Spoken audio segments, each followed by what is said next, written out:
Pourquoi les entreprises familiales sont-elles importantes? Ces entreprises sont au cœur du tissu économique. Elles représentent plus de 70% des sociétés des pays de l'OCDE, mais aussi la majorité des sociétés cotées en zone euro et plus de 50% des emplois.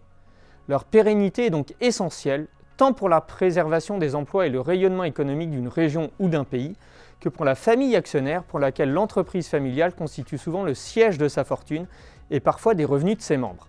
En général, les familles actionnaires d'entreprises familiales à succès ont-elles des points communs?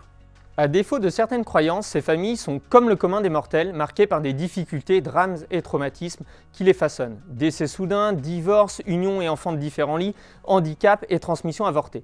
Bien souvent, on aura un père, histoire oblige, génie des affaires et capitaine d'industrie, directif voire autocrate, qui aura érigé un groupe à succès à transmettre aux prochaines générations.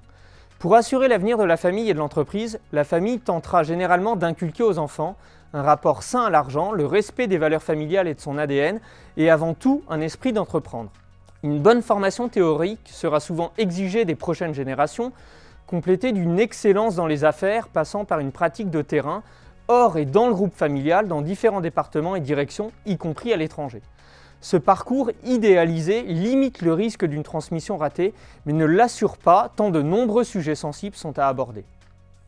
À quelle complexité ces entreprises familiales font-elles face? L'entreprise familiale se trouve être à l'intersection de deux mondes que tout oppose. La famille, régie notamment par le temps long et l'émotivité, et l'entreprise, contrainte par un temps plus court et la rationalité. Cela implique nécessairement une dynamique unique, des forces, des tensions et faiblesses propres aux entreprises familiales. Pourquoi les enjeux de gouvernance sont peut-être encore plus essentiels pour elles? En se référant à la théorie des trois cercles de Davis et Taguiri, très largement enrichie depuis, on peut considérer que différentes dimensions doivent être adressées par la famille pour, dans son intérêt, professionnaliser sa gouvernance. La dimension familiale et les enjeux relationnels liés, les dimensions actionnariales et patrimoniales, et la dimension opérationnelle.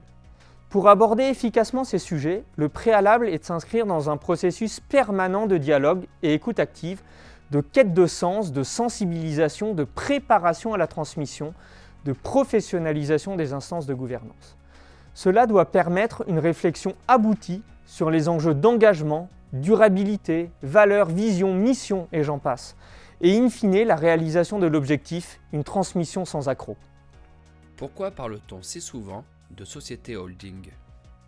Que ce soit pour des motivations financières, juridiques, fiscales et ou justement de gouvernance, la plupart des histoires entrepreneuriales impliquent la création de sociétés holding.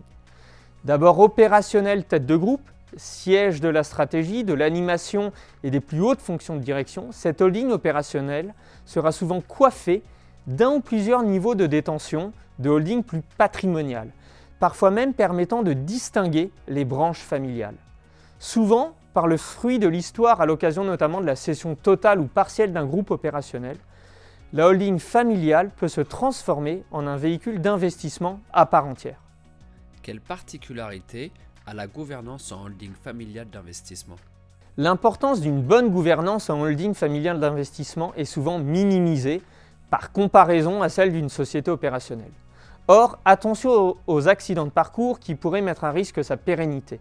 Lorsque la famille n'a pas cerné les enjeux de mise en place d'une bonne gouvernance, des symptômes récurrents émergent. Par exemple, incompréhension entre les générations liée à une mauvaise communication, manque de transparence, mise à l'écart, tension et frustration lorsque la politique d'investissement n'a pas été encadrée, professionnalisée, voire n'emporte pas l'adhésion de la famille.